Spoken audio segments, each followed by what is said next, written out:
Entendi sua lei e ainda tem coisas que eu não sei, mas sou seguir e encontrar porto seguro para ancorar. Eu sei que puro eu devo ser, sua bondade vai me salvar, na lealdade vão me manter. Melhor aventura é andar com você. Eu vou seguir para o largo achar. Eu sei de onde eu vim, pra lá vou voltar. Por mais que tentem, não vou me calar. A minha armadura é confiar.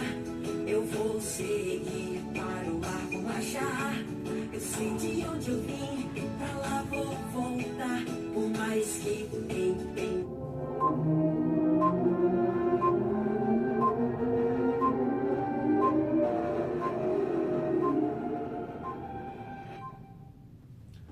Fala amigo, fala amiga, bom dia, boa sexta-feira para todos nós, cuiabanos, mato-grossenses, maranhenses, né? Hoje eu queria falar bastante sobre o Maranhão, eu queria falar aí sobre Flávio Dino, né, que vem do Maranhão. O Flávio Dino ontem deu um habeas corpus para que o presidente do Sindinap, o sindicato que tirou mais de 1 bilhão e 200 milhões dos velhinhos do Brasil, tá? Dos aposentados, e ele blindou, né? O Flávio Dino, que é ministro do Supremo Tribunal Federal, que é lá do estado do Maranhão, ele mandou um habeas corpus para que esse presidente do Sindinap mantivesse em silêncio, não falasse diante das perguntas lá da CPMI do INSS. Eu queria fazer uma pergunta para os maranhenses. Como é que vocês conseguiram aí no Maranhão criar essa cobra chamada Flávio Dino, que hoje, pela indicação do Lula, é ministro do Supremo Tribunal Federal e é um calhorda, um ladrão, um safado, que todo maranhense conhece de há muitos anos e alimentou essa cobra, essa serpente, né? Esse diabolo que está no Supremo Tribunal Federal agora. Eu queria perguntar para os maranhenses, como é que eles fizeram essa façanha? Porque eu morei no Maranhão, né? Eu vivi no Maranhão, eu morei ali no bairro da Liberdade, no bairro do Angelim, né? Lá em São Luís do Maranhão. Eu conheci a cidade de Bacabal, eu frequentava as praias de Araçagi, Olho d'Água, Ponta de Areia, ali em São Luís, e conheço o Monte Castelo, porque eu também morei ali no bairro do Monte Castelo, em São Luís do Maranhão. Então eu conheço que o povo maranhense, eu sei que o povo maranhense, Maranhão é a ilha, né, a ilha do amor, né? É a ilha onde veio o Sarney, né? Sir Ney, né? Da família Sarney ali, da família que governou o Maranhão por tanto tempo. Como é que vocês conseguiram alimentar essa cobra chamada Flávio Dino, que depois veio para Brasília e foi indicado pelo ladrão do Lula, né? Que é presidente do Brasil, para o STF. Como é que vocês conseguem, vocês pessoas tão inteligentes do Maranhão, que é o estado da poesia, né? Que foi um estado que na história dele ali foi colonizado pelos franceses, né? Que tem ali os lençóis maranhenses, que o clima lá vai ser, eu acho que uns 37, 36 graus hoje, né? Bom pra praia, né? Um estado onde tem pessoas que amam a poesia, que amam a inteligência, que leem bons livros, né? Como que aconteceu de vocês alimentarem uma cobra dessa na política, né? Um ladrão declarado desse, um corrupto declarado desse na política, e esse cara foi crescendo politicamente e se tornou hoje ministro do Supremo Tribunal Federal e está lá, né? Fazendo uma roubada dessa aos brasileiros, né? Aqui em Mato Grosso, inquirindo o Maranhão, aqui no programa Conectado 7 News, né? Como é possível eleitores que tem no lugar aqui na caixa craniana, que tem cérebro, né, que tem inteligência, colocar um bandido, um ladrão desse na política, alimentar uma serpente dessa na política? Essa é uma questão. E foi tirado daí de vocês também, que tem muitos aposentados do Maranhão, muitas pessoas que vivem de pensão do INSS do Maranhão. Alimentar um político, né, um cidadão desse, que blinda o ladrão que roubou vocês, que é o presidente do Sindinap, né?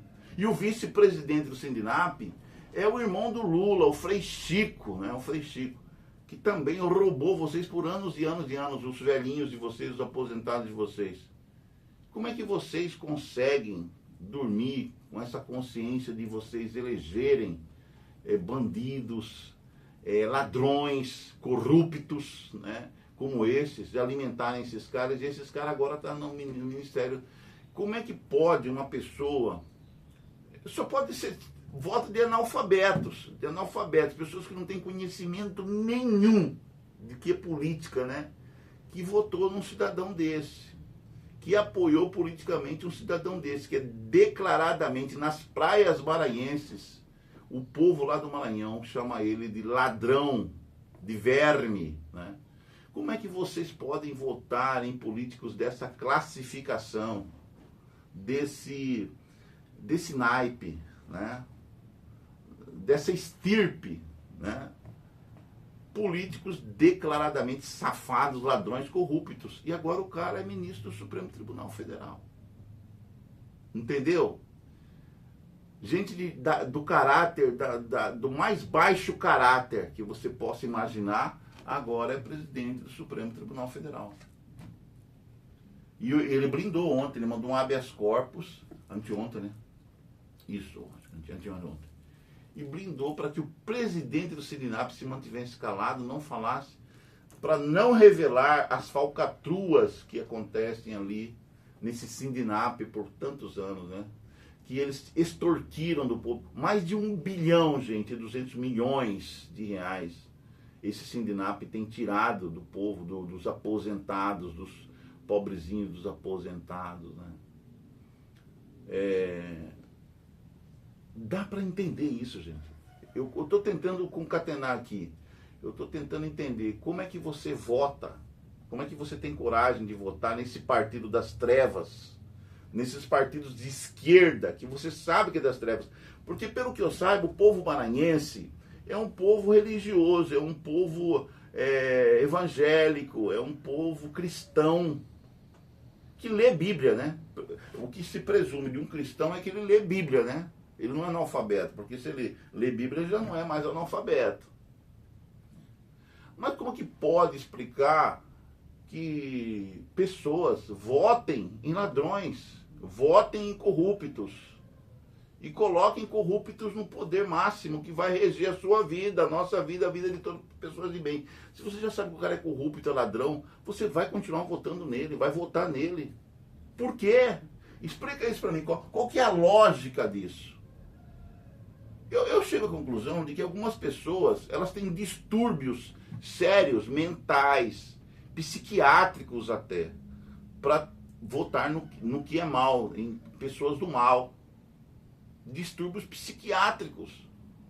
Porque não é normal uma pessoa em sã consciência, inteligente, em sã consciência, fazer uma besteira dessa, votar em corrupto e botar a gente corrupto na liderança do Estado, do país. Será que esse cara, ele realmente foi um político proeminente no Maranhão? E o povo ainda permitiu que ele continuasse político eminente no Maranhão? Como assim? Como assim você tira um ladrão da cadeia, o Supremo Tribunal Federal tira um ladrão na cadeia para concorrer à presidência do Brasil, com um homem que todo mundo comprovou durante 4 anos que era honesto, não era corrupto, não roubou e não deixou ninguém roubar, né? Como assim? E aí as pessoas votam ainda num ladrão que foi tirado da cadeia, no caso do Lula, né, por exemplo. Como é que eu explico isso para o Nordeste, que deu maioria de voto para Lula? Então quer dizer que todo o Nordeste, todo o pessoal de lá, quer dizer, todo o Nordeste não, deve ter muitas exceções, né? Mas votaram em bandidos? Bandidos lá na cadeia votaram em bandidos aqui fora? Em ladrões? Ladrão votando em ladrão. É uma explicação... Será que essa é essa explicação séria? Peraí, eu vou buscar um negócio aqui, já volto já. Enquanto isso aqui, vocês ficam assistindo aqui, ó. Da direita. Capitão América falando, tá?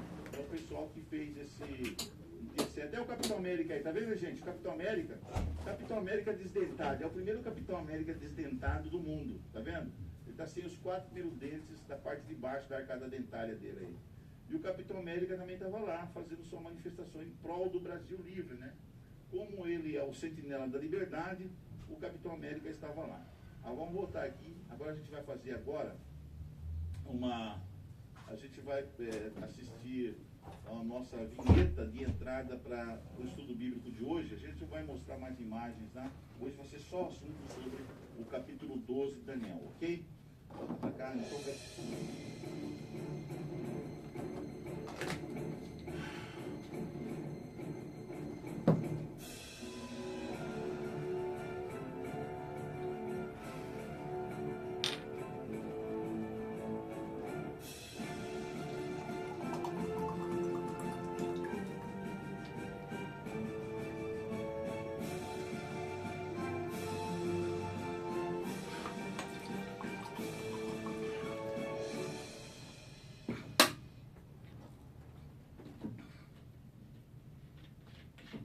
Beleza.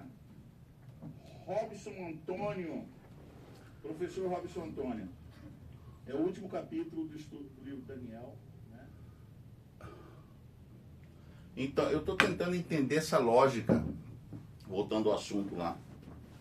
Essa lógica, né, de a pessoa, eleitor, tá com poder na mão do voto. Aí ela vai lá e vota no corrupto, no ladrão, no bandido, no safado, no capeta, no demônio. Entendeu? E fala que depois é cristã. Aí vai para a igreja orar com Bíblia na mão. Você me faça entender isso aí, a lógica disso aí. Porque se eu sou cristão, eu voto em Cristo. Eu voto naquele que é contra a corrupção, naquele que é contra o roubo, naquele que é contra a mentira. Eu voto em Cristo, eu voto em Deus. Eu não vou votar em que eu já sei que está comprovado, que já confessou em próprio discurso, com o microfone na mão, que ele é criminoso, que ele é ladrão, que ele roubou, que ele mentiu. Ele não falou isso diante de depoimento, diante do juiz Sérgio Moro. Estou falando de Lula. Ele falou isso no próprio discurso dele. Ele discursando para o povo ali do Foro de São Paulo. Tem aqueles idiotas que estão atrás dele, sempre seguindo ele, né, sentados lá, e ele discursando para lá e para cá. E ele mesmo falou no microfone que ele roubou, que ele mentiu. Ele se auto-confessou que ele é um criminoso. E as pessoas assistem isso, tanto na TV quanto nas redes sociais, e não acreditam. Isso aqui é IA. Não é IA. Você vê claramente que não é IA. Quem entende de computação sabe, vê que não é IA. O Lula confessou, ele falou em discurso. Eu não sei se ele estava bêbado, não sei. Se ele estava sob efeito de narcóticos, eu não sei. Porque, segundo informações lá do Carvajal, né, que está fazendo lá nos Estados Unidos, ele está depondo contra Lula. O Lula é narcotraficante. Ele faz parte do Foro de São Paulo, que apoia o narcotráfico e que está do lado de Maduro, né? Do Maduro, que é presidente lá, que é o ditador lá da Venezuela, Nicolás Maduro. E que também está junto lá com aquele outro, o Petro lá da Colômbia, né? Petro Rolo, sei lá, Colo. É um ladrão, outro ladrão, narcotraficante internacional. Inclusive que Trump, os Estados Unidos, está ali. Já mandou seus destroyers lá, mandou seus navios, tudo mais lá, para pegar esses narcotraficantes internacionais, né? E um dos próximos, que inclusive está achando que vai lá na Casa Branca conversar com o Trump, e Trump vai respeitar ele. Trump está investigando Lula.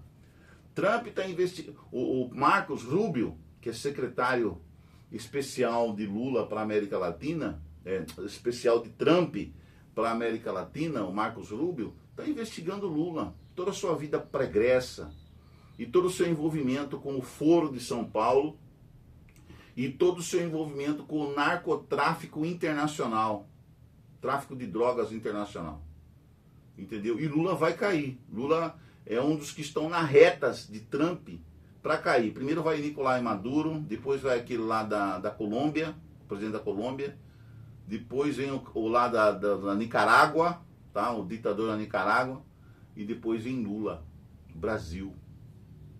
Lula, PT, PCdoB, PCB, todos esses que estão envolvidos com o Foro de São Paulo e com e são narcotraficantes e que traficam droga via Brasil. Você sabe, Trump,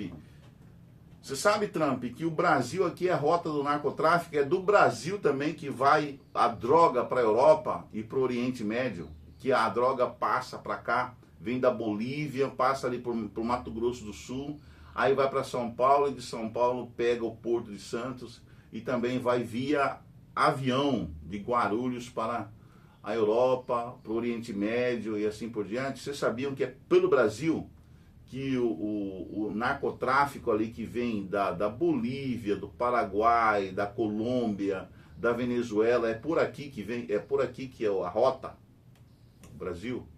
Então, Trump, se você não está sabendo, fique sabendo disso. Manda os seus agentes da CIA fazer uma pesquisa bem forte, fazer um dossiê bem forte. Eu creio que já tem, né? Já tem um dossiê bem forte sobre quem realmente é Lula, quem que é o PT, que é uma organização criminosa disfarçada de partido político. O PT é uma organização criminosa disfarçada de partido político no Brasil. E eles apoiam os bandidos do PCC, do CV e outros comandos que existem por aí. Entendeu? Então, se Trump não sabe disso, se Marco Rubio ainda não sabe disso, se os americanos ainda não sabem disso, se o mundo ainda não sabe disso, fique sabendo agora. É só botar a CIA em cima para pegar todas as provas necessárias. Todas as provas necessárias. E eu creio que tem bastante agente da CIA já no meio desse povo já. No meio, inclusive, lá do cartel, né? Se fazendo de viciados, se fazendo de agentes, né, disfarçados, né? Infiltrados lá dentro, pegando todas as provas necessárias. E os petistas aqui do Brasil, nordestinos ou não, que apoiam Lula, que apoiam o narcotráfico, fiquem sabendo de uma coisa: o Lula vai ser pego. E vai se tornar uma vergonha mundial, porque a verdade virá à tona. Segundo Eclesiastes, capítulo... Eu quero até ler daqui, ó. Eclesiastes, capítulo 12. O livro de Salomão. Ó. Veja só o que Salomão fala, né? Sobre essa questão das pessoas que tentam esconder a verdade, né? Tentam tornar a verdade desconhecida, né? Olha só o que Salomão disse. Eu vou ler aqui para vocês. Ele não está falando sério, né? Isso não é verdade, né? Isso não está escrito, né? Mas eu vou ler para vocês, ó. Eclesiastes capítulo 12, verso 13 e 14. São os últimos versos do livro de Eclesiastes. Salomão falando aqui, ó. De tudo o que se tem ouvido, a suma é: teme a Deus e guarda os seus mandamentos, porque isto é o dever de todo homem. Porque Deus há de trazer a juízo todas as obras, até as que estão escondidas, quer sejam boas, quer sejam más. Entendeu? O que a Bíblia aqui está me dizendo, está nos dizendo? Que as coisas escondidas, que as coisas falseadas, que a mentira, que o engano virá à tona. Deus vai fazer com que a verdade seja exposta, entendeu? Então, essas mentiras, essas falsidades, a ladroagem, a safadeza, a corrupção virá à tona e todos saberão. E todos verão. E será uma vergonha, né? Se é que essas pessoas têm ainda consciência para ter vergonha na cara, né? Porque o que me parece é que algumas pessoas dessas aí não têm mais consciência, não têm mais vergonha na cara.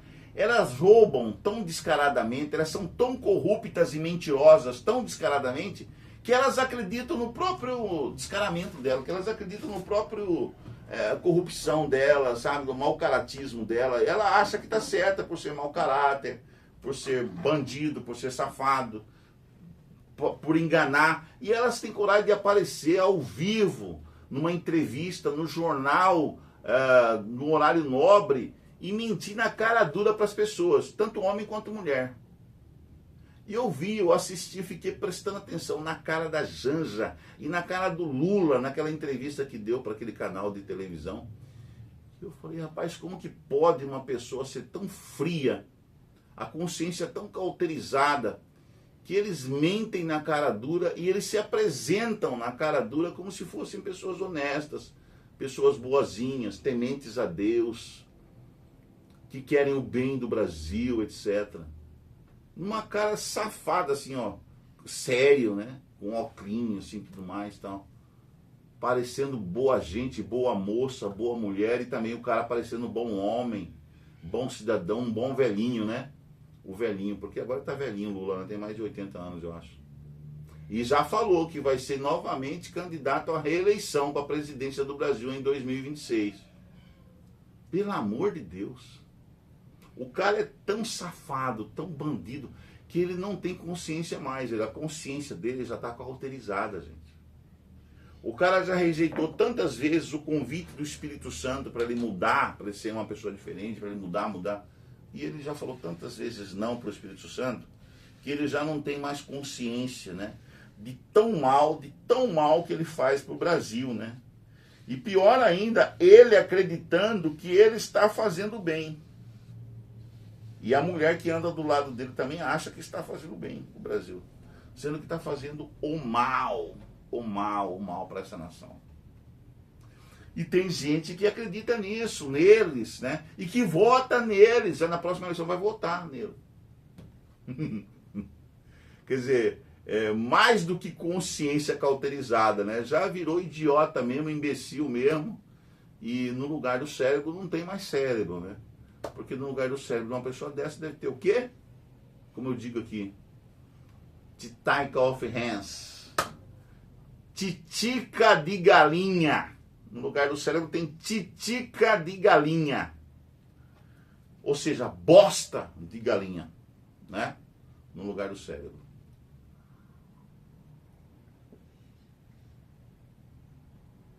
E nós, os restantes dos brasileiros, pessoas de bem, cristãos de verdade e pessoas que defendem a moral, a dignidade, os valores, né? Temos que sofrer por causa dessas outras pessoas que fazem essas atrocidades, né? Pessoas que têm no lugar do cérebro titica of hands, titicas de galinha, né, na cabeça, no lugar do cérebro. Só pode ser, né? Porque é inexplicável uma coisa dessa, né? Mas vamos lá ver aqui hoje, né, dia 24, né, dia 24 de outubro, eu acho que é 24, né? 24, hoje é sexta-feira, dia 24 de outubro. O que se nos apresenta aí para nós, né, nesse dia 24 de outubro, sexta-feira. E daqui a pouco a gente fala sobre o clima aqui em Cuiabá. Tá bom, pessoal? Então vamos lá. A lição, a meditação matinal de hoje. O que fala a meditação matinal de hoje? O poder do deserto. Música fez o povo de Israel partir Que música, cara. Moisés fez o povo de Israel partir do Mar Vermelho e eles foram para o deserto de Sur. Não do sul, tá? De Sur. Caminharam 3 dias no deserto e não acharam água. Então, Êxodo capítulo 15, verso 22. Como é que Deus tira o povo do Egito e bota num deserto onde não tem água, né? Daqui a pouquinho eu vou responder essa pergunta aí, tá? Lendo aqui. Então hoje, agora são 6 horas e 54 minutos que nós estamos gravando aqui Notícias do Dia, tá? Cuiabá nesse momento está fazendo 26 graus e a mínima hoje vai ser de 26 graus. A máxima de hoje aqui em Cuiabá vai ser 40 graus. Então vai ser uma sexta-feira bem quente, bem calor, mais calor do que ontem, tá? Então prepara aí o seu produto que você vai usar na pele, né? Coma frutas que protejam a sua pele, que proteja a saúde do seu coração, né? Seus batimentos cardíacos, né? Porque vai ser muito quente Cuiabá. 40 graus hoje, 40 graus, tá? A máxima 40 graus. Gente, cada vez o clima da Terra, uma situação assim, né? Falar alguma coisa, indicadores econômicos, Ibovespa mais 0,59%, né? O Ibovespa hoje 145.720,98, tá? É o que está a taxa do mercado Ibovespa hoje.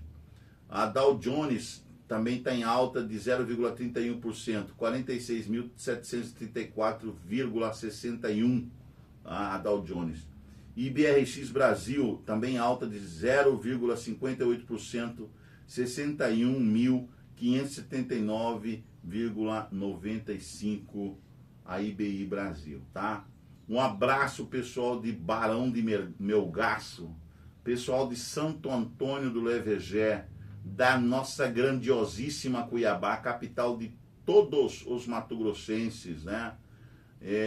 Dos pau-fincados e dos pau-rodados que estão aqui em Cuiabá, né? Essa é a nossa querida Cuiabá, tá bom? Acabei de falar do Ibovespa aqui, né? O dólar tá em baixa de 0,04%, um dólar está custando R$ 5,37, né?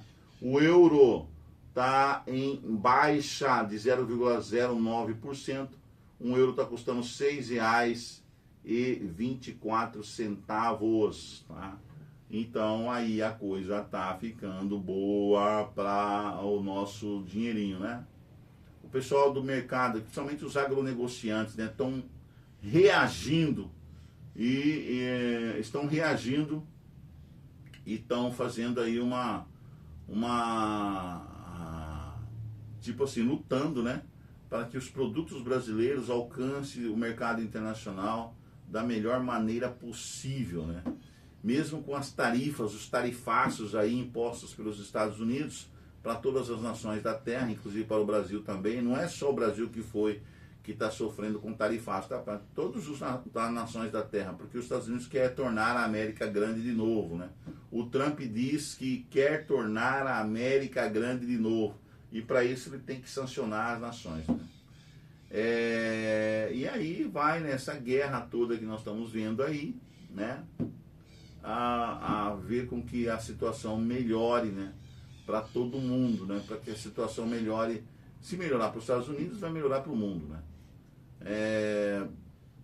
Eu espero, né? Porque o Brasil, para os norte-americanos, é o quintal. A América do Sul é o quintal dos Estados Unidos, tá? Eles pensam assim, ó. Ok? Então, tudo de bom que acontece no seu quintal vai refletir dentro da sua casa, dizem os americanos. Então, eles vão lutar, né? Para que o Brasil não fique na mão dos chineses, não fique na mão dos russos, não fique na mão dos comunistas. Então eles estão lutando por isso que ele está mandando destroyer ali para acabar com o tráfico de droga na Venezuela, né, que faz parte da América Latina. E o Brasil é outro grande parte do território do quintal norte-americano, que eles também vão fazer uma lavagem, tá? Eles vão fazer uma purificação aqui. Vocês podem aguardar que logo, logo quem será invadido, né? Porque primeiro eles vão invadir a Venezuela, né? Vão acabar lá com Maduro, com o reino de Maduro, que faz parte do Foro de São Paulo. Depois eles vão acabar com a Colômbia, né? Que faz parte do Foro de São Paulo. Depois eles irão acabar com o Brasil, né, que faz parte do Foro de São Paulo. Então, vocês podem acreditar que o Trump está caminhando para cá, tá vindo para cá. E o Brasil será uma das próximas vítimas de Trump e da política norte-americana de acabar com o narcotráfico, de acabar com os ladrões, com os corruptos do mundo todo, tá? Então, esses caras aí são cartinhas marcadas, né? Já estão ali de olho, os americanos estão de olho para pegar esse povo todo, tá bom? STF forma a maioria para manter permissão de nomeação. Vamos ver as notícias aqui. Tenente prende soldado que se recusou a limpar banheiro no interior de São Paulo.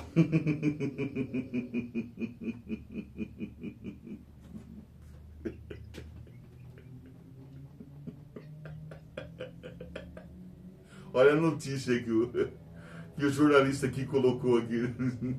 Tenente prende soldado que se recusou a limpar banheiro no interior de São Paulo.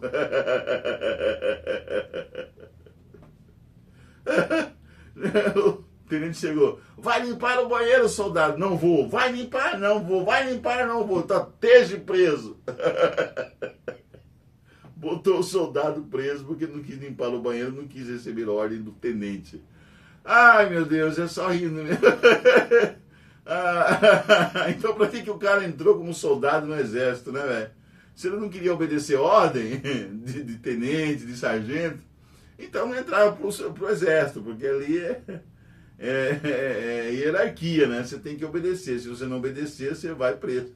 Ai, ai. Esse soldado devia ser o Recruta Zero, né? Recruta Zero. Você já assistiu você já leu aquelas HQs do Recruta Zero, daquela revistinha? Então, o Recruta Zero e o Sargento Tainha, né?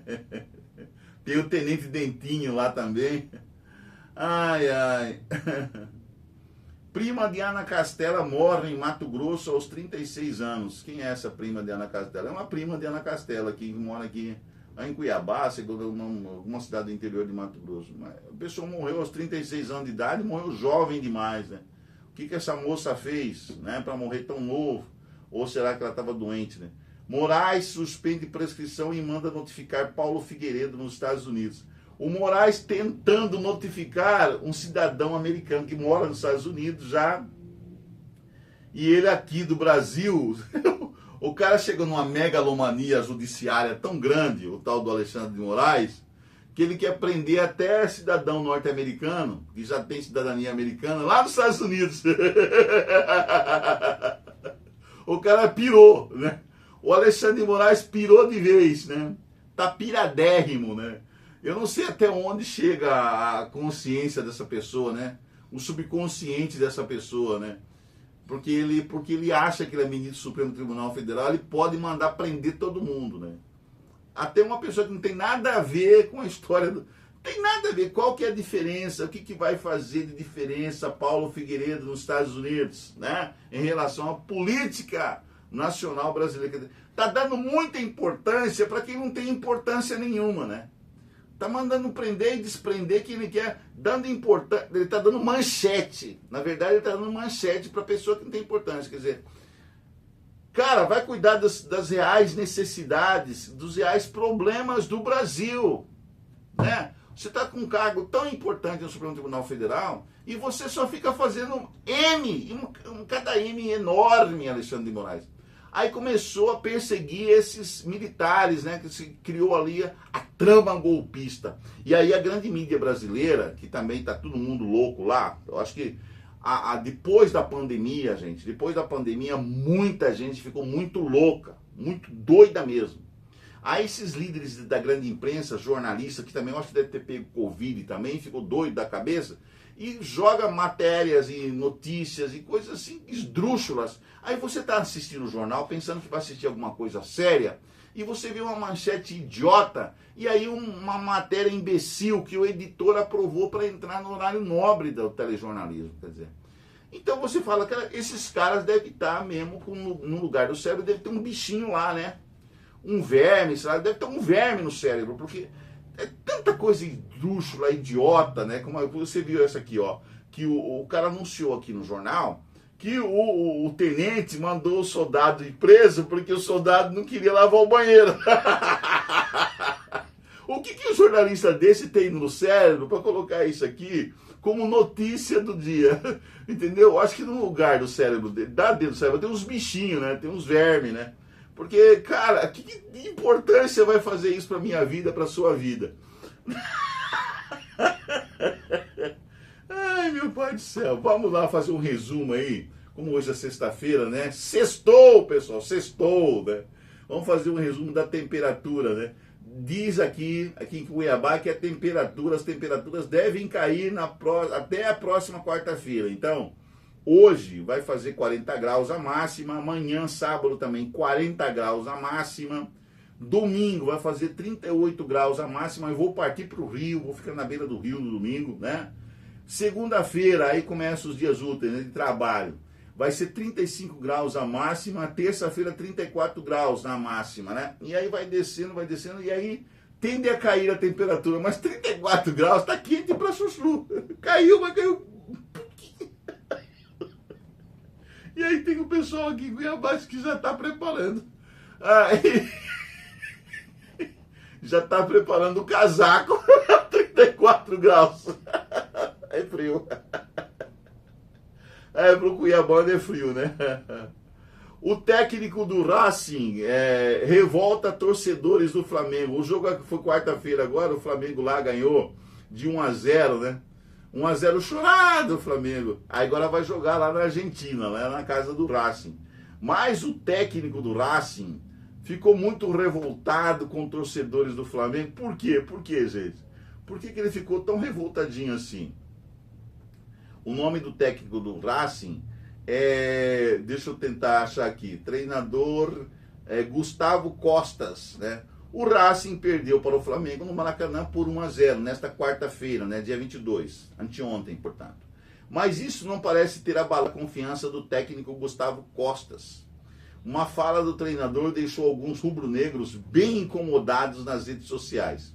Depois de muita luta, Jorge Carrascal aproveitou o rebote do chute de Bruno Henrique e marcou o gol da vitória do Flamengo em cima do Racing. Na coletiva, o técnico do time argentino rasgou elogios ao rubro-negro, mas cravou que o Racing estará em Lima na final da Libertadores. Então ele falou que o Racing vai estar na final. Está aberto a agradecer a torcida... Está aberto a agradecer a torcida por todo o apoio que deu a este plantel, por ter vindo, por ter enchido sua parte, e que temos que estar mais justos, mais juntos do que nunca, porque estamos mais vivos do que nunca. Sabemos que em casa, lá na Argentina, vamos jogar o sonho de poder ir a Lima. Poder não, nós vamos para Lima, disparou Gustavo Costas, após a derrota do Racing para o Flamengo. Nas redes sociais, muitos torcedores do Flamengo repercutiram a fala do treinador Racing. Olha só o que os flamenguistas falaram. Veja comentários dos torcedores do Flamengo após a fala do técnico do Racing. Vamos ver lá nas redes sociais. Como foi o jogo? O Flamengo foi quem esteve perto de abrir o placar no primeiro tempo. O Flamengo atacou, poderia ter goleado o Racing lá no Maracanã, mas o goleiro do Racing que salvou o Racing, né? A verdade foi essa. Porque os atacantes do Flamengo atacaram. Então quem salvou o Racing no Flamengo, no Maracanã, de levar uma goleada foi aquele goleiro do Racing, né? Não foi o técnico, né? Não foi o goleiro, tá? O Flamengo foi quem esteve perto de abrir o placar no primeiro tempo. A primeira grande chance de gol foi aos 16 minutos. Em triangulação entre Alex Sandro Carrascal e Arrascaeta, o colombiano finalizou com força da meta adversária, mas parou no goleiro. Foi pelo lado esquerdo, aliás, que o time de Felipe Luiz buscou grande parte das jogadas. Já nos acréscimos, Carrascal bagunçou a defesa argentina e cruzou.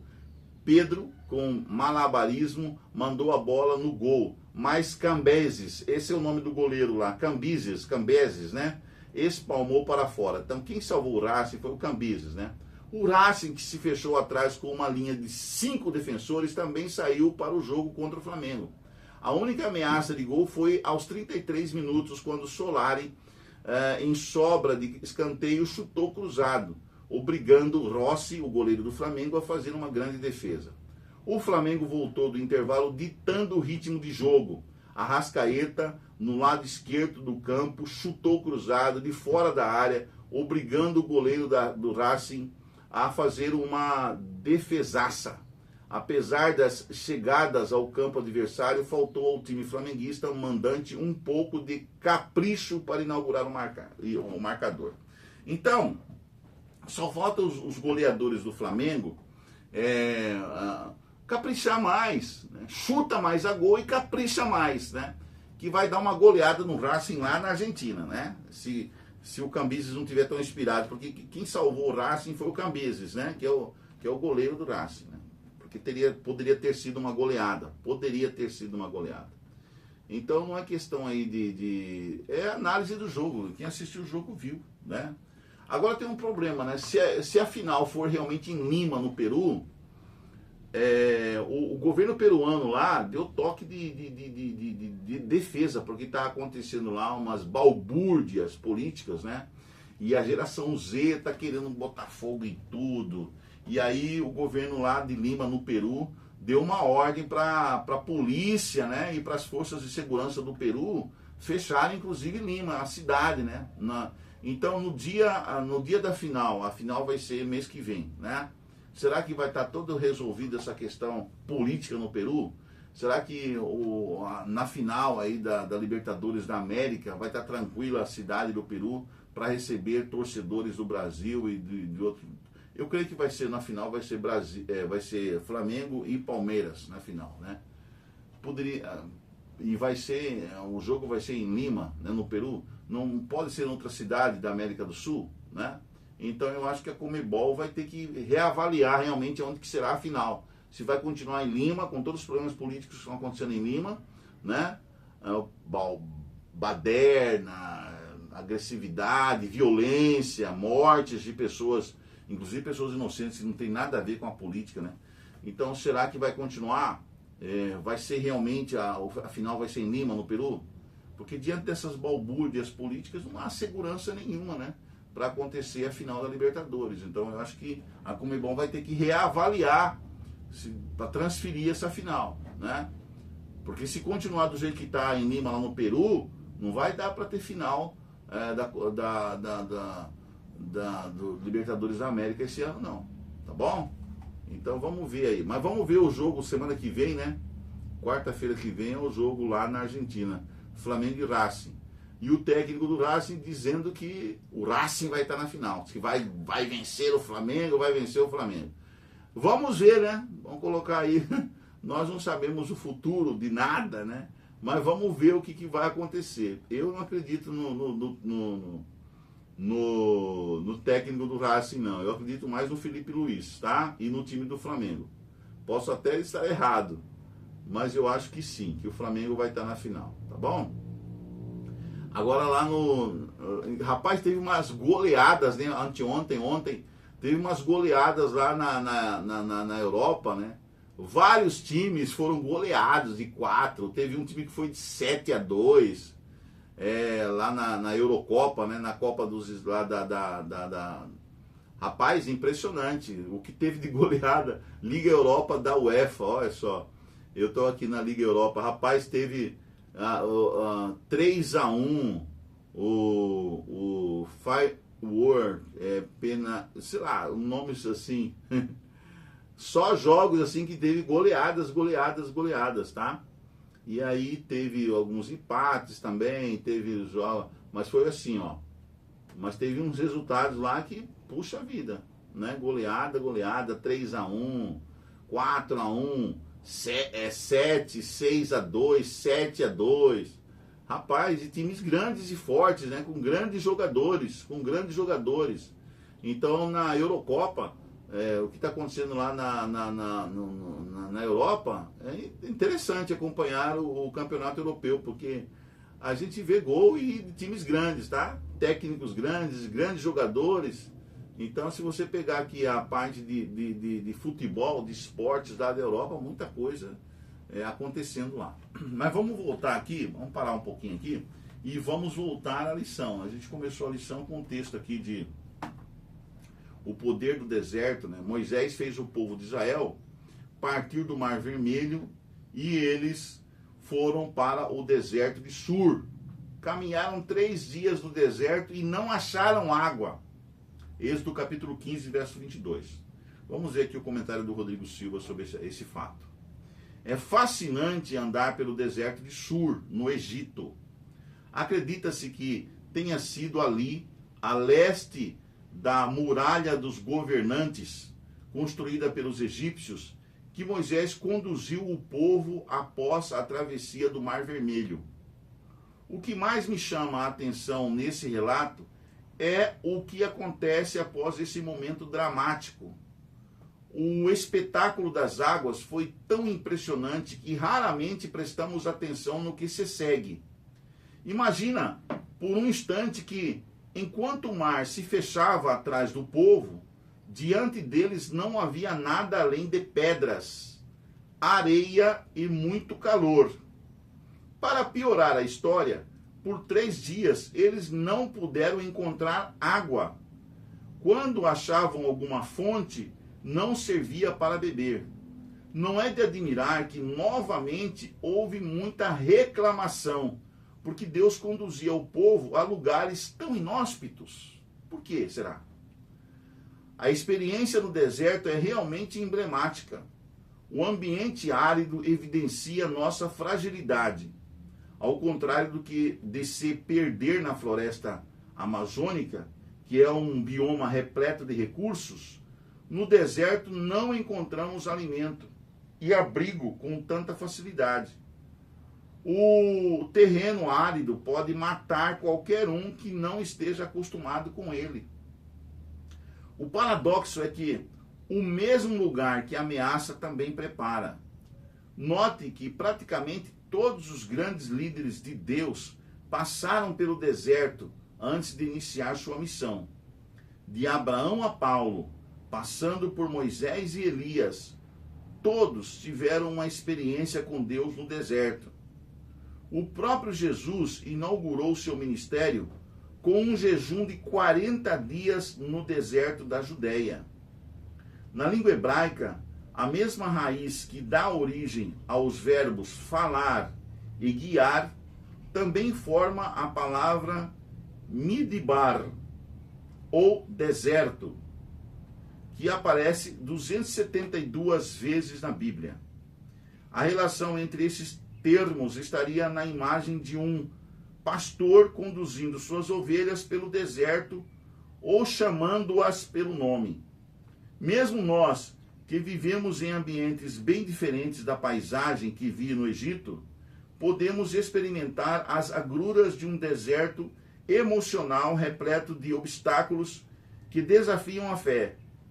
Por isso a história bíblica preservou relatos como esse, para que compreendamos que o nosso Deus, que guiou o povo por aquele cenário rochoso, também nos orientará nos desertos desta vida.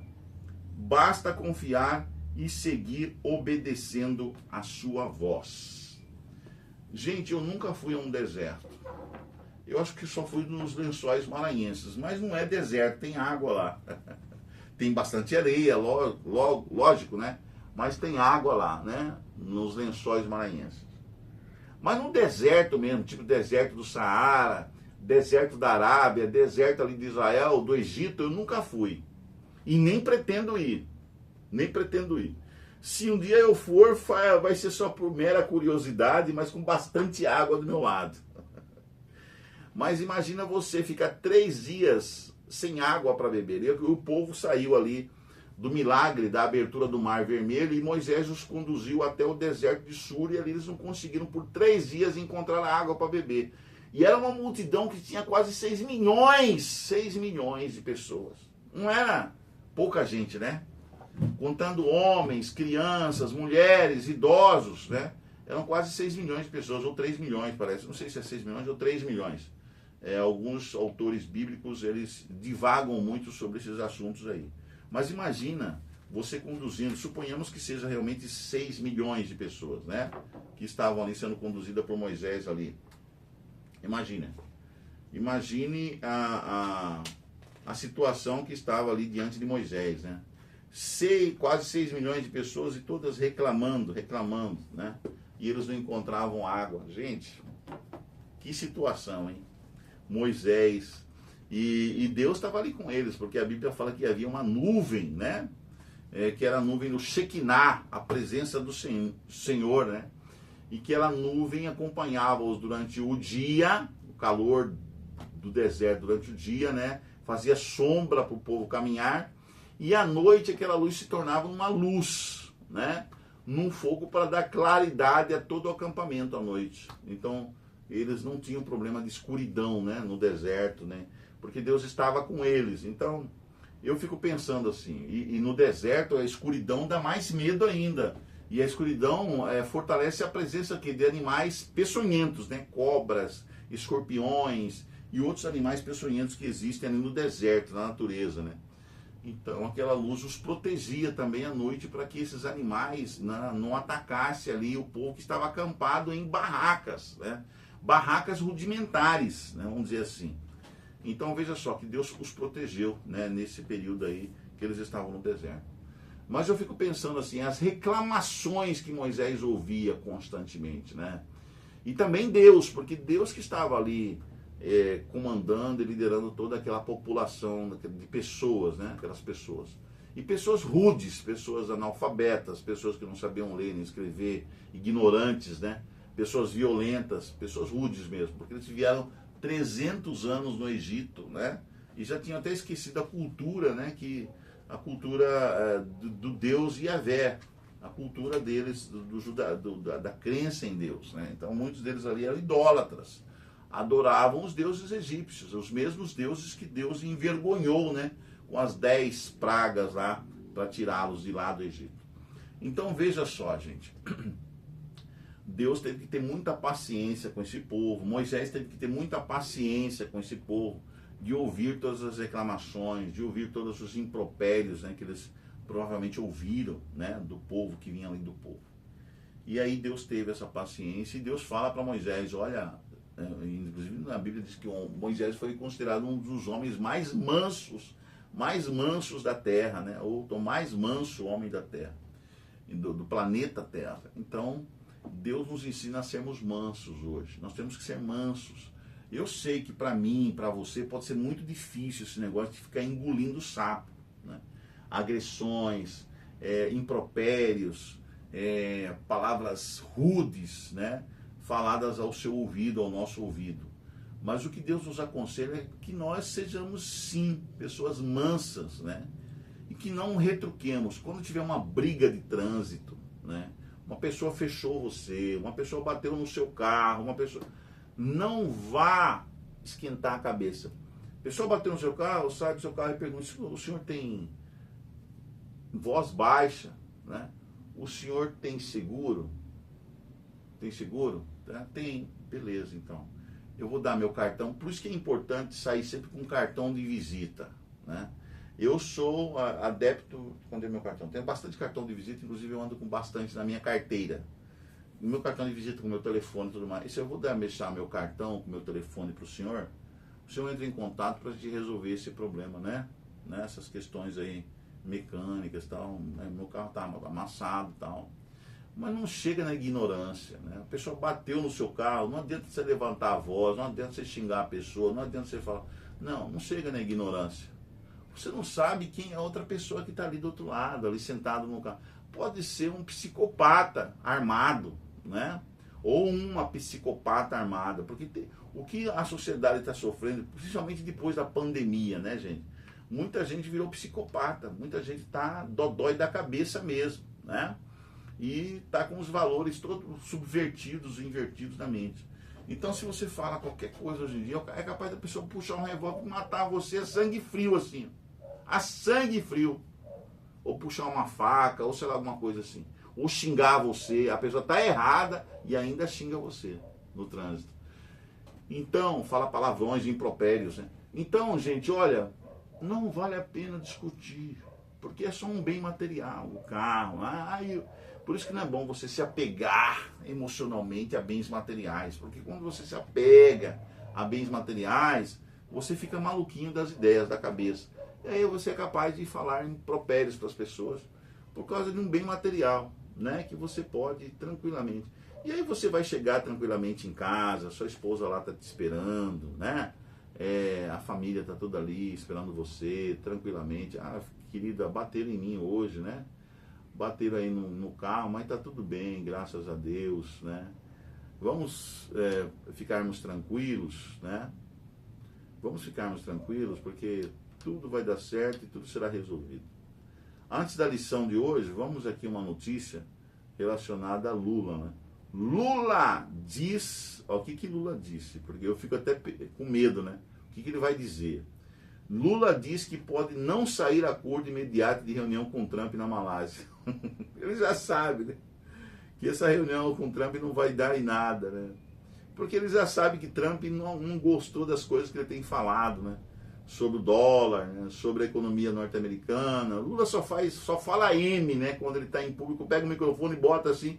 Em vez de ele falar alguma coisa favorável, que vai ajudar no futuro o Brasil, tal, ele só fala M, né? Eu imagino se fosse o Bolsonaro, né? O pessoal estava caindo de pau, né? A grande imprensa, principalmente.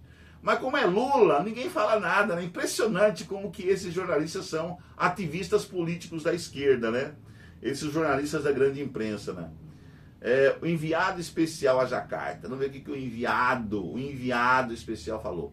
O presidente Luiz Inácio Lula da Silva disse nesta sexta-feira, dia 24, que não espera um acordo imediato com o presidente Donald Trump na reunião que farão domingo, dia 26, na Malásia.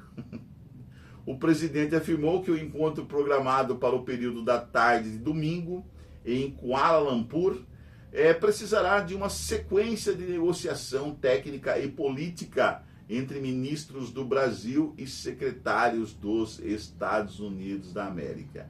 Veja bem, a gente não vai resolver tudo tomando uma pinguinha ali no bar, né, Trump? Disse Lula. Veja bem, companheiros. E Lula diz que o acordo certamente não será feito imediatamente após a reunião com Trump na Malásia, né? Claro que não vai, porque o Trump sabe quem você é realmente, Lula, né? Todo mundo sabe, ninguém é otário. Se eu não acreditasse que fosse possível, Lula continua falando aqui, ó. Se eu não acreditasse que fosse possível fazer um acordo, eu não participaria da reunião. Se bem que o acordo certamente não será feito amanhã, ou depois de amanhã, quando eu me reencontro com ele. O acordo será feito pelos negociadores, disse Lula em entrevista antes de decolar de Jacarta, na Indonésia, para Kuala Lumpur, capital da Malásia, não é isso? Eu nunca, continua ele falando, ele sempre fala essas palavras assim, né? Eu nunca participo de uma reunião que eu não acredito no sucesso da reunião. Só faz isso. Ele sempre participa dessas reuniões que não tem sucesso nenhum, mas ele acaba falando merda, tá vendo? Ele fala tanta merda que você tem que olhar, prestar atenção no que ele está falando. Eu nunca participo de uma reunião que eu não acredito no sucesso da reunião. Eu só vou saber se ela é sucesso ou não se eu participar. O cara tem um ego lá em cima, né? Ele se acha, velho. O velho se acha. Então eu vou participar da reunião. Na expectativa de que a gente tenha sucesso naquilo que o Brasil tem interesse. Ai, Lula, você é um pândego, de tão idiota que você é, de tão imbecil e humorista que você é, bêbado, né? Você só fala M, cara. Questionado pelo Estadão sobre o prazo que o Brasil considera razoável para um acerto, Lula afirmou que quanto antes melhor. Vamos continuar lendo aqui, gente. Vamos prestar atenção na fala do Lula. Quanto antes melhor. Se eu pudesse te dar uma resposta, ele respondendo para o repórter, eu te daria. Não é o óbvio, né? O mínimo do óbvio. Eu queria que fosse ontem, Mas se for amanhã, já está bom. Quanto mais rápido, melhor, respondeu. Lula foi questionado insistentemente sobre setores econômicos em pauta, como minerais críticos, entre eles as terras raras, mas não respondeu sobre que proposta fará os Estados Unidos. Ele não tem proposta nenhuma, ele está mais vazio do que o oco do coco, que já foi bebida a água dele.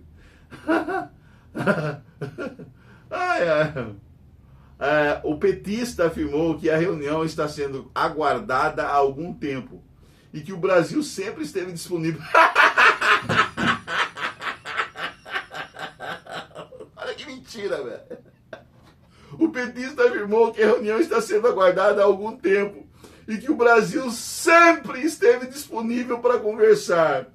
Os negociadores do lado brasileiro são os ministros. Ele mesmo falou alguns meses atrás que ele não queria falar com Trump. Que Trump não queria falar com ele, não queria falar com Trump, porque o Brasil é soberano, não sei o quê, não sei o quê. Começou nas bravatas dos discursos dele, né? Diz que queria, ia contra o dólar, não sei o quê, que tinha que o BRICS tinha que fazer uma nova moeda, o Brasil não deveria ser subserviente ao dólar, não sei o quê, os BRICS também, blá, blá, blá. Falou um monte de merda, velho. Que ele não queria reunião com o Trump, né? Porque o Trump sancionou o Brasil, blá, blá, blá, blá, blá, blá. Agora ele tá mentindo aqui, ele falando assim, ó. Afirmou que a reunião está sendo aguardada há algum tempo. E que o Brasil sempre esteve disponível. Mentiroso! Ele fala uma coisa, é o que eu sempre falo aqui. Ele fala uma coisa num discurso, depois no outro discurso ele desfala tudo que ele fez, ou fala uma mentira do discurso que ele falou. Quer dizer, é um cara mais controverso que existe na história do Brasil, é o tal do Lula, velho. E aí tem gente que acredita nesse velho. É isso que me deixa pé da vida. Como é que pode um cara desse ser presidente da República? Mas botaram ele lá, velho. Botaram ele lá, no comando do Brasil, um país de proporções continentais que é o Brasil, né? Que tem tantas riquezas, né? Que pode, inclusive, fortalecer a sua própria indústria também, porque tem a matéria-prima para fortalecer a indústria brasileira. Quer dizer, o Brasil nem vai para frente e fica dando passos para trás, entendeu? Porque tem gente incompetente no comando do Brasil. Entendeu? Cara, eu fico triste porque nossos políticos, tanto da direita quanto da esquerda, quanto do centro, são uns bandos de incompetentes, de babacas, de gente que não vale coisa nenhuma, de gente que não vale um pique ruído, entendeu? É esse o problema da nossa nação, é esse o problema do Brasil, entendeu? E os brasileiros parece que não se acordam para isso. É tanta gente incompetente ocupando cargos importantíssimos na nação, que a gente fica olhando assim. Eu sou professor de história, você sabe, que eu fico olhando assim, meu Deus, como que esse cara está nesse cargo? Você não tem a mesma sensação que eu? Ou eu estou num outro planeta, ou eu estou num outro nível, ou eu, sei lá. Porque quando eu olho para esses caras, eu falo, meu Deus, eu não acredito que esse fulano está ali falando uma besteira dessa. E ele é um mandatário do meu país, quer dizer... Para onde vai o Brasil com gente assim tão ruim no comando da nação? Eu sei. Pro inferno. Tá? Bom, vamos parar por aqui, porque aí eu fico mais nervoso ainda quando eu continuo ouvindo as falas do nosso queridíssimo, amantíssimo presidente. Cara, é de... ficar arrastando o rabo no deserto. É uma lagartixa que fica arrastando o rabo no deserto e não sai do patamar do zero, né? Ai, tá. É difícil, cara. É difícil. É complicadérrimo. Aí, agora ficou o negócio aqui indo, vindo. Bom, parei, pronto. Tem um monte de notícias aqui para falar para vocês, tem um monte de coisas aqui, mas vamos à lição, vamos relaxar um pouquinho com a lição e depois nós vamos terminar aí, né? Temos que terminar aí. Mas é incrível, cara. É o Brasil. Mais notícias É só mesmo no noticiário diário, mais notícias, né? Ai, ai, vamos lá. Hoje, sexta-feira, vamos relaxar um pouquinho, né? Sexta-feira, alguma coisa inteligente aqui, da lição da escola, sabatina da escola bíblica. Sexta-feira, dia 24, aí aqui pede assim, leia de Ellen White, a escritora norte-americana, o livro Patriarcas e Profetas, das páginas 426 a 430, sobre as muralhas de Jericó, né? E aí tem essa tarefa, a gente vai ler, né? Quem puder ler, leia, né? Mas vamos aqui o que ela afirma, essa mesma escritora, tá? O autor aqui, os autores citam muito Ellen White, né? Tem outros escritores muito bons também, mas eles sempre citam Ellen White. Tem outros escritores, poderia citar outros também. Quando a rebelião surgiu, diz Ellen White, né, no livro lá. Aliás, o autor, depois ele vai citar Ellen White. Quando a